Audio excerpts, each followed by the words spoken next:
तो नमस्कार test news के बंदों, आज अपन लोग बात करने वाले हैं 7 स्टेप्स की। ये 7 स्टेप्स आपको बहुत ज्यादा मदद करेंगे। अगर आप पावर बीआई सीखना चाहते हैं या पावर बीआई आप आधा सीख चुके हैं, आप दोनों के लिए ये बहुत ज्यादा कारगर साबित होगा। देखिए, मान लीजिए अगर आपका कोई गोल है और आपको पता है कि आप ये स्टेप करके उस गोल को अचीव कर सकते हैं, तो आप बहुत आसानी से उस गोल को अचीव कर लेंगे। ये 7 स्टेप यही काम करेंगे आपका पावर बीआई सीखने के लिए। तो देखिए, इस पावर बीआई को सीखने के लिए इन 7 स्टेप को आप जरूरी समझिए और इस वीडियो को एंड तक देखिए। ये वीडियो आपके लिए बहुत यूजफुल होगी। देखिए, सबसे पहला पार्ट इस स्टेप में आता है डेटा इंपोर्टिंग का। अब डेटा इंपोर्टिंग होता क्या है? देखिए, एक एप्लीकेशन से दूसरे एप्लीकेशन पे उस डेटा को लाने को कहते हैं हम डेटा इंपोर्टिंग। पावर बीआई में हमें 2 ऑप्शन मिलते हैं डेटा को लाने का। पहला ऑप्शन होता है एंटर डेटा, जहां पे आप खुद एंटर करते हैं डेटा, उसको बनाते हैं और यूज करते हैं। देखिए, इसको मैं आप सजेस्ट नहीं करूंगा, ये बहुत पुरानी चीज हो गई है, क्योंकि अगर आप एंटर करना चाहेंगे भी तो आप एक दिन में कितना डेटा एंटर कर लेंगे। पावर बीआई डेस्कटॉप के लिए आपको बहुत बड़ा डेटा चाहिए होता है। दूसरा होता है इंपोर्ट करने का। अब देखिए, पावर बीआई आपको इतनी चीज सर्विस दे रहा है। अगर आपका डेटा फेसबुक पे है और आपको फेसबुक से डेटा लाना है, तो आप कनेक्शन बनाइए और उस डेटा को इंपोर्ट कर लीजिए। कोई भी कॉपी पेस्ट करने की जरूरत ही नहीं है, सारी चीजें खत्म। अगर आपका ओरेकल में, एसक्यूएल में, मतलब किसी भी एप्लीकेशन पे आप वो डेटा आसानी से ला सकते। और अगर आपको डेटा इंपोर्टिंग करना नहीं आता है, तो दोनों ही तरीके मैंने बताए हैं। आप इस ऊपर आई बटन पे जाएंगे और इसको क्लिक करेंगे, तो वॉच लेटर पे क्लिक कीजिएगा, जिससे इस वीडियो को आप देख लें और समझ जाएंगे कि डेटा इंपोर्टिंग किस तरीके से की जा सकती है। अब बात करते हैं स्टेप 2 की। तो स्टेप 2 है डेटा क्लींजिंग। देखिए, एक बार डेटा अगर आपका पावर बीआई डेस्कटॉप में आ चुका है, लेकिन इसका मतलब ये नहीं है कि आप डायरेक्ट उससे विजुअल बनाना स्टार्ट कर देंगे। आपको देखना है क्या आपका डेटा बिल्कुल करेक्ट है विजुअल बनाने के लिए। ये उसी तरीके से होता है। मान लीजिए अगर मुझे सेब खाना है और मैं मार्केट में गया, वहां से मैंने एक सेब लिया और मैं उसे घर पे लाया, क्या अब वो सेब मेरे को खाने के लिए बिल्कुल ओके है? नहीं, वो भी गंदा है, उसको साफ करना पड़ेगा, उसे क्लीन करना पड़ेगा, तब जाके मुझे खा सकता हूं। तो उसी तरीके से जो डेटा आपने कहीं से इंपोर्ट करा है, उस डेटा में बहुत सारी गलतियां होंगी, जैसे कि कुछ एक्स्ट्रा कॉलम होंगे, कुछ एक्स्ट्रा रोज होंगे, उनको डिलीट करने होंगे, या कुछ फॉर्मूलों की मदद से हम उसमें एक नए कॉलम क्रिएट करेंगे।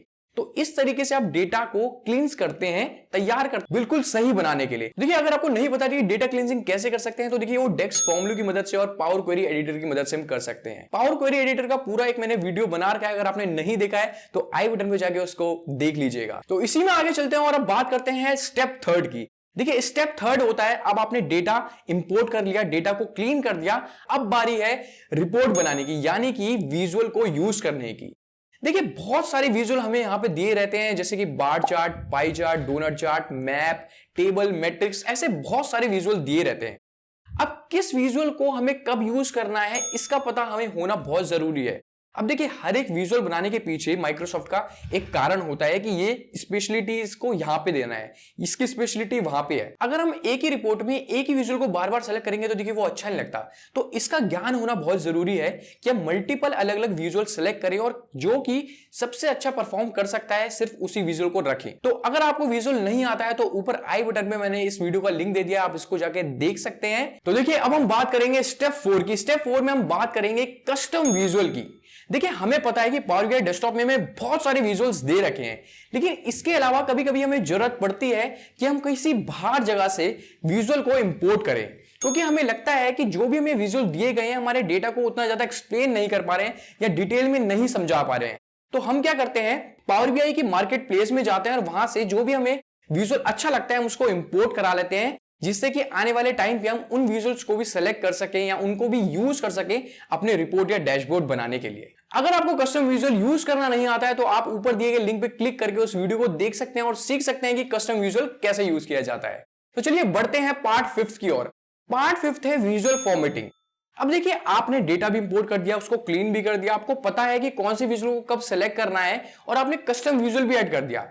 अब बात आती है कि जब भी आप विजुअल सेलेक्ट कर रहे हैं, सिर्फ मात्र सेलेक्ट करने से आपकी रिपोर्ट अच्छी नहीं बनेगी। आपको बहुत सारे ऑप्शन दिए हैं कि हर विजुअल की फॉर्मेटिंग आप कैसे कर सकते हैं। फॉर्मेटिंग मतलब उसमें रंग बदलना, उस पर डेटा लेबल डालना, उसके साइज और विड्थ को चेंज करना, उसके टेक्स्ट और फॉन्ट को कम ज्यादा करना।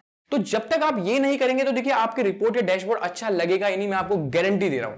तो इस चीज को आप जरूर समझिए। अगर आपको विजुअल की फॉर्मेटिंग नहीं आती तो ऊपर मैंने लिंक दे रखा है, उसको आप देख लेना। उससे आप सीख जाएंगे कि किस तरीके से आप विजुअल की फॉर्मेटिंग कर सकते हैं। देखिए एक भी विजुअल की अगर आपने फॉर्मेटिंग सीख ली तो ऑलमोस्ट और जो भी विजुअल्स होते हैं उन सबकी फॉर्मेटिंग लगभग सेम सी होती है। तो चलिए बढ़ते हैं पार्ट 6 की। पार्ट 6 है पब्लिश करना। देखिए रिपोर्ट बनने के बाद आप उसे पब्लिश करेंगे और जब पब्लिश कर देंगे तो वो एक डैशबोर्ड का रूप ले लेगा।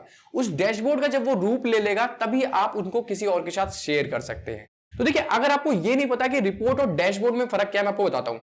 देखिए जो रिपोर्ट होते हैं हम अक्सर ऑफलाइन पावर बीआई डेस्कटॉप में बनाते हैं, और जो रिपोर्ट होती है वो मल्टीपल पेजेस की हो सकती है। उसमें आप बहुत सारे विजुअल बना सकते हैं। लेकिन जब आप उसे ऑनलाइन पब्लिश करेंगे और डैशबोर्ड का रूप देंगे, अब देखिए जो डैशबोर्ड होता है उसमें हम सारे विजुअल या सारे रिपोर्ट के पेजेस नहीं लाते हैं। उसमें कुछ चुनिंदा चीजों को हम सेलेक्ट करते हैं और अपने डैशबोर्ड में दिखाते हैं, क्योंकि जो हमारे बिजनेस में सबसे इंपॉर्टेंट कैटेगरी है या सबसे इंपॉर्टेंट काम है, हम सिर्फ उन्हीं मुद्दों को दिखाएंगे अपने डैशबोर्ड में, न कि सारी चीजों को दिखा के उसे पूरा हॉच वॉच कर देंगे। ओके, तो जब पब्लिश करेंगे तो आप देखेंगे कि रिपोर्ट और डैशबोर्ड में अंतर क्या है, और रिपोर्ट से आप कुछ ही विजुअल डैशबोर्ड में डालेंगे। अब देखिए ये हमारे 6 स्टेप हो गए। 7वां स्टेप ये है कि जब आप ये सारी चीजें सीख जाएंगे उसके ऊपर आपको R&D करनी है, यानी रिसर्च और डेवलपमेंट। आपने डेक्स फॉर्मूला सीख लिया तो आप उस डेक्स फॉर्मूले को एडवांस में करने के लिए उस पर एक आध और फॉर्मूला जोड़ेंगे। अगर आपने सीख ली विजुअल फॉर्मेटिंग तो आप उसमें और डिटेल में सीखेंगे कि अगर मैं इस कलर की जगह इस कलर को सीखूंगा तो आप कैसा लगेगा। अगर आप कस्टम विजुअल सीख गए हैं तो आप किसी और विजुअल को इंपोर्ट करें और सीखें कि उस विजुअल को किस तरीके से सेलेक्ट कर सकते हैं। तो अपने डैशबोर्ड के साथ आप R&D कीजिए जिससे कि आप और बेहतर करना सीख जाए पावर बीआई को। तो देखिए ये थे टोटल 7 स्टेप जो कि हमें बहुत ज्यादा मदद करेंगे पावर बीआई को जल्दी सीखने में। अगर आपने मेरी पावर बीआई की प्लेलिस्ट नहीं देखी तो उसे देख लेना। यहां पे मैं करीब 30 वीडियो डाल चुका हूं जो कि बिल्कुल हिंदी और शुद्ध लैंग्वेज में है, जिसको आपको समझ में आएगी और आप देख सकेंगे, प्रैक्टिकल सीख पाएंगे कि कैसे हम पावर बीआई को सीख सकते हैं। आशा करता हूं ये वीडियो आपको अच्छी लगी। अगर अच्छी लगी तो प्लीज हमारे चैनल को सब्सक्राइब करिए और इस वीडियो पे लाइक और कमेंट जरूर दीजिएगा।